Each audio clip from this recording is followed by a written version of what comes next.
What's poppin'? It's your girl, Black Diamond Misfit. It's been 2 months and 4 days since my daughter's passing.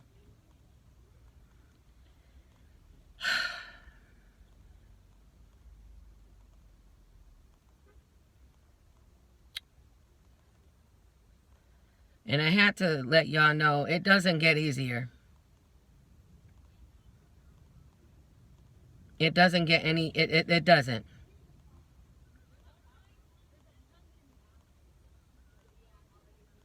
I hate that I hate right now.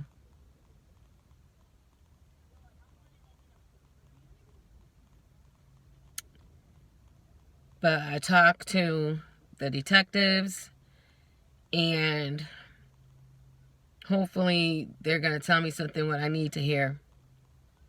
So I'll talk to you guys about that later.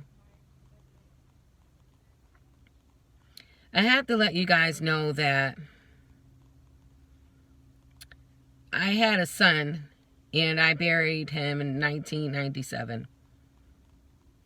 I was almost 8 months pregnant.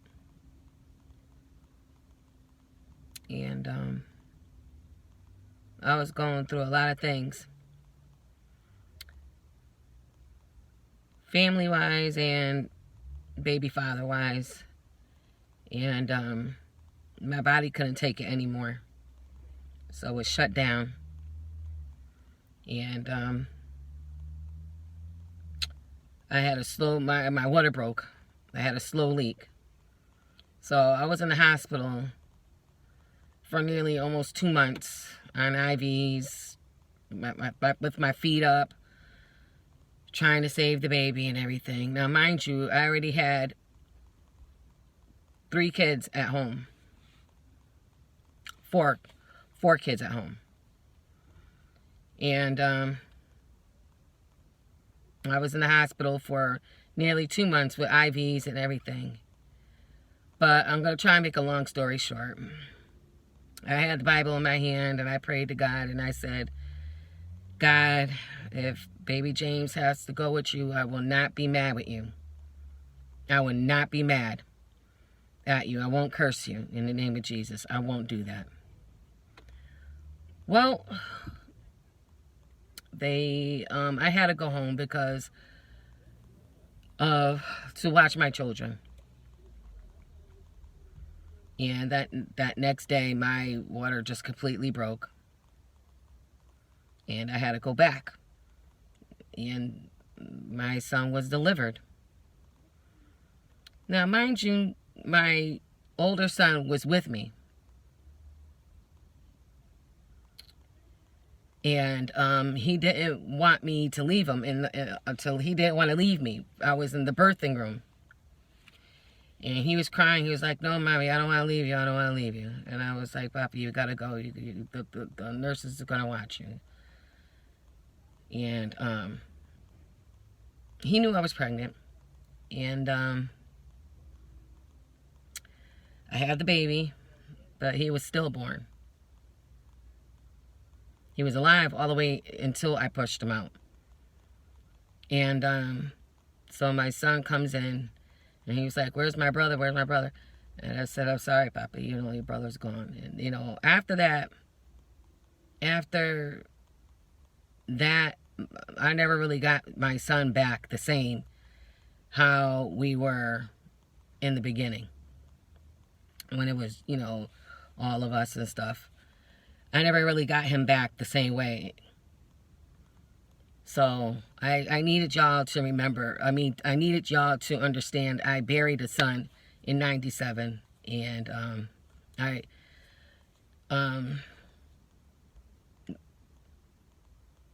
my kids, they know about him.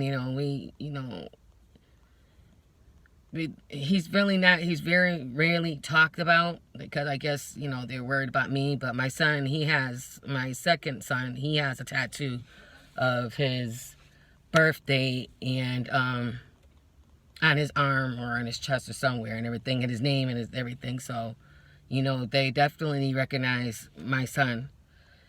So I need y'all to understand a piece of me because He's definitely a part of our lives, that he was buried. It wasn't like, God forbid, I just miscarried. And no, he was nearly 8 months, and I did bury him. So he has a grave as well.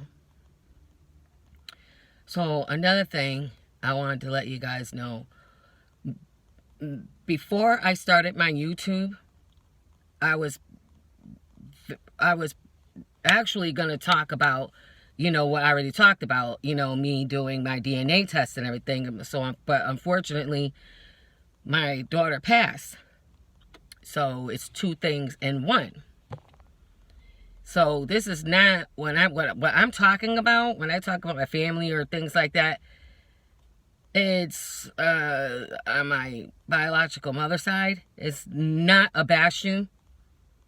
It's not a bash you videos or to whatever. It's whoever wants to take it, that's what it is.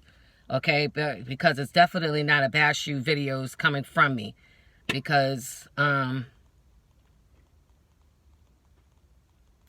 I'm doing these videos for me and for my grandchildren and for the people out in the world that knew about me and turned a blind eye to me. And this is what that's about, for my grandkids, my children, and for myself. Because growing up, I always thought that I was different, because my siblings were a white, brighter color than I was. I was cocoa or pecan, rather. And I thought I felt different. I looked different from them. And but then I said to myself, well, maybe I just look like my biological, because she was the same complexion as me. Me and her the same complexion, and all the Rodriguezes, we all look like this. So the same complexion. So I didn't really want to think too much of it. But I got treated different. I was like, well, if we're all the same, then why am I getting treated different? And so that made me feel ashamed of myself. Why I felt that way, I don't know. But I felt ashamed of myself because I don't know why. I know I didn't do anything wrong. I didn't, the only thing I did was just be born. So that's it. So, this is my truth, and nobody can tell it but me. So again, this is not a bash you. This is just the truth of me. So, by that being said, I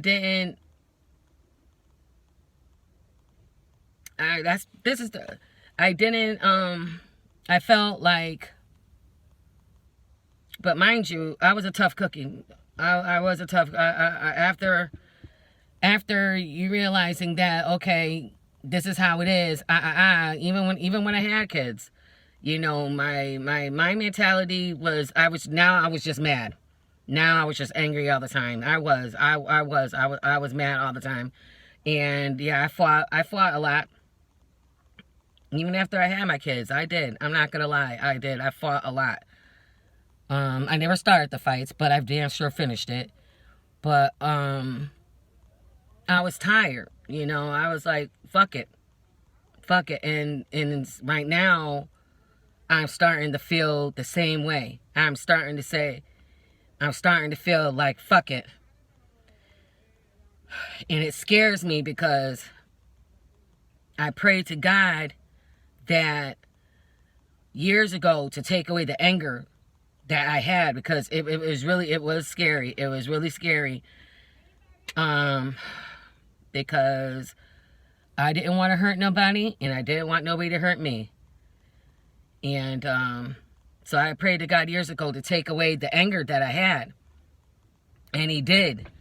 Ooh, I don't want to say it was the wrong timing, but You know, he's never the wrong timing. But then after that, because before I wasn't feeling nothing. I mean, I didn't have no type of feelings. I really didn't. That's why it scared me. But when God gave me my feelings, I knew there was something wrong because tears was coming out of my eyes. I'm crying a lot.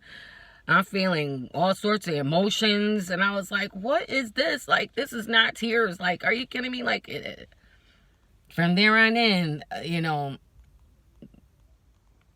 God's been inside me, literally.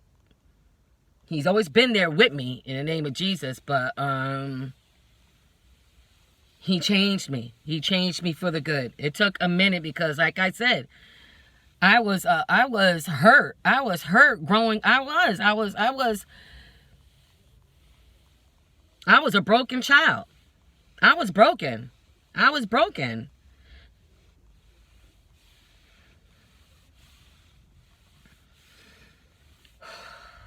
I was. And I didn't crave men like that. Honestly, I really didn't. I craved the attention. I wanted parents. That's really basically what that was. My life, God, you know, for me, I like to think it would have changed different had I had that. But honestly, that I think about it, I don't think I would change a thing because it's really made me who I am. So, as far as me ever getting arrested for anything, farthest thing I ever goes, yeah, it was for fighting. Yeah, it was. But I never been in prison. Not too many people can say that. I've always had a roof over my children's head. Always. Not too many people can say that. I never relied on a roof over my children's head. My lights were never cut off. Electric was never cut off. Heat was never cut off. My children always had food, had the best clothing, that I could afford, the best shoes that I could afford. I gave them love, extra love, extra love. And I gotta tell you, it was just me. I worked my ass off. I had a car accident twice in one day, and I was pregnant and still went to work at 11 to 7. Okay? So, without the help of my children's father, and I'm not talking about Willie Brown because he was always there for me. So, without the help of my children's father to help me with babysitting, because there was a few jobs that I had to stop because I didn't have a babysitter. And then there were some times that my son had to watch the kids. I cooked, I cleaned and everything. The only thing he had to do was put the food in the microwave, and I had to have him watch his siblings. And he was like 13 at the time. And mind you, there was a DCF worker who lived downstairs from me. So she was doing the same thing. She was going to work and having the kids lock the door and everything. I was like, shit, if she could do it, so can I. So everybody needs to understand that I was struggling mentally, but still keeping a roof over my children's head and putting food on the table, a roof over their heads, and trying to watch everything. Now, like I said, there's always something a parent is always going to regret. There's always going to be something that a parent regrets. Always. Okay? They're always going to regret something. Like I said in the other video before. Okay? There's some parents who do drugs together and have the kids run amok. Okay? There's some parents whose while they were pregnant, did drugs and had the kids run amok. And there's some parents who just didn't pay attention to any of the damn kids and let the kids run amok. There's some kids that's been snatched to a blind out their household. They were sleeping. They didn't know that was going to happen, but there's always something that they're going to regret. Kids falling off monkey bars, that the parent turned their head for a second and they broke their arm. There's always going to be something that a parent regrets. Okay? So, I just wanted to let you guys know that I love every last one of my children. Every last one of them. And I believe in a two-parent household. And you can't blame all of everything on that one parent that has always been there versus the parent that hasn't. Okay? Because one parent can't see everything. Some parents have to go to work, like I did. Okay? Until you have walked a mile in my shoes,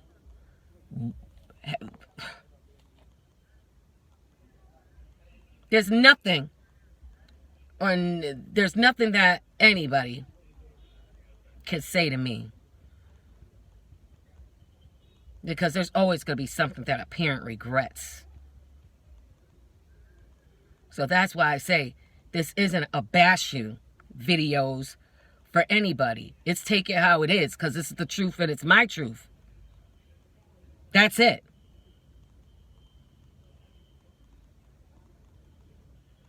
Right now, the anger inside of me is so messed up because my daughter's not here.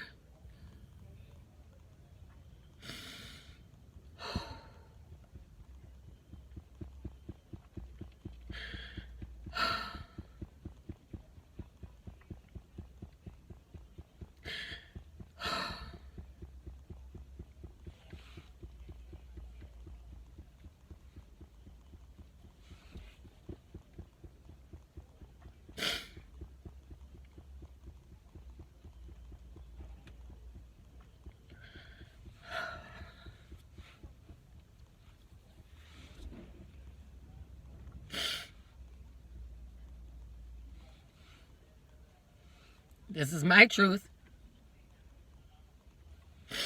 This is the Black Diamond Misfit.